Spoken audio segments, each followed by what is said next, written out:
मी असं सांगितलं की प्राथमिक शिक्षणाचे 5,665 कोटी रुपये जे आहेत त्याच्यामध्ये प्राथमिक शिक्षण विभागानं असं सांगितलेलं आहे की आम्ही चौथ्या पे कमिशन प्रमाणे केलेलं आहे। त्याच्यावर मी पण असं सांगितलं की आयुक्तांना सांगून याच्यामध्ये तातडीनं निर्णय घेण्याचे आदेश दिले जातील, हा मुद्दा मी स्पष्ट केलेला आहे। दुसरी महत्त्वाची गोष्ट म्हणजे इथं आता हिम्मत की किंमत आणि गद्दारीवर विषय झाला। मिठी नदीमधल्या गाळामधलं पैसे खाणे ही गद्दारी आहे। दिनू मोरियाच्या भावाला सॅन्टेनो मोरियाला टेंडर देणं ही गद्दारी आहे। जो नाईट बार चालवतो त्या केतन कदमला काम देणं ही गद्दारी आहे। याच्यावर मला बोलायचं नव्हतं।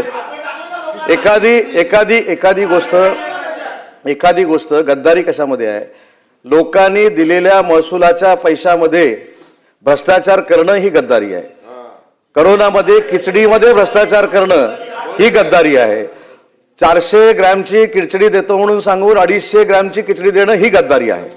त्याच्याबद्दल मला वैयक्तिक कोणावर टीका करायची नाही, पण माझी भूमिका अशी आहे, खिचडी खाणारे किती जेलमध्ये जाऊन आले हे तुम्हाला देखील माहिती आहे, मला देखील माहिती आहे।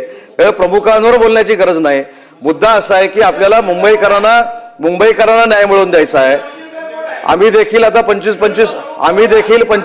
वर्ष सभागृहामध्ये आहोत। त्याच्यामुळे गद्दारी काय आहे?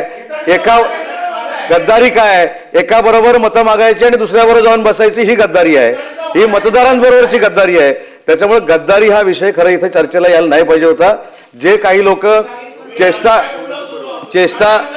सचिन भाऊ हे बघा,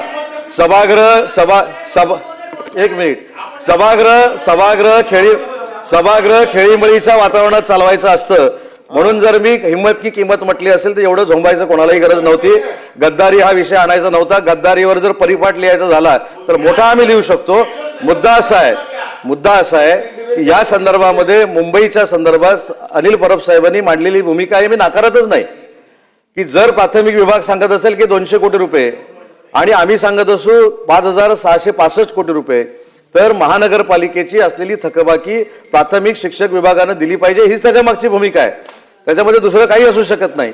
त्याच्यामुळं माझं म्हणणं एवढंच आहे की ही मुंबईच्या हिताची लक्षवेधी आहे। मुंबईच्या सगळ्या विकासात्मक कामाला न्याय देणारी ही भूमिका आहे। आणि म्हणून मला असं वाटतं की आपण आता मिठी नदीवरचा विषय काढला की मिठी नदीला 2,350 कोटी रुपये का दिले?